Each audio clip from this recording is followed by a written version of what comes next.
As we go back to politics with 11 days to go, could Clinton's past spell big trouble for Hillary Clinton's future? Perhaps. The hacked emails show the former president turning a profit from his family's foundation by hitting up donors for high-dollar speeches, and critics say that that combination presents a very big problem.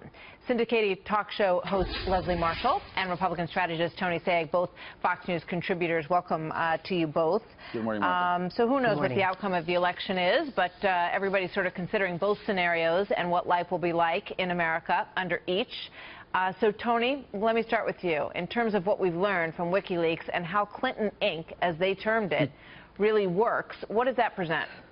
Look, Bill Clinton's issues related to his donors, his business dealings, his associations have certainly hurt, certainly inspired the idea that there was some sort of collusion between the Clinton Foundation, Clinton Inc., as we now know they called it, and Hillary Clinton's State Department. But what's come out, Martha, is damning. This is Doug Band, among the top officials who dealt with the Clinton Foundation, one of Bill Clinton's closest aides, in an email to Chelsea Clinton saying there were about 500 conflicts of interest between Bill Clinton's dealings and the foundation and potentially the State Department. This is to the degree you believe there was collusion and that the server was set up and kept private to hide that collusion, the smoking gun. And if we got enough emphasis on it, enough coverage on it, which I actually believe we've begun to see even from some mainstream media, like the New York Times and the Post, it could be very damaging.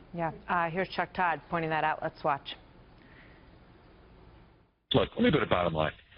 There is no way on any circumstance that the Clinton Foundation should be operating if she becomes president. I don't see how they can keep that going. I just don't. Leslie, do you agree? Well, I don't say to close down the foundation because it does certainly more good than it does harm, and I know some would argue with me. But I do think if she is president and if Bill Clinton is the first man, that they cannot have an involvement in this foundation. That I do agree with.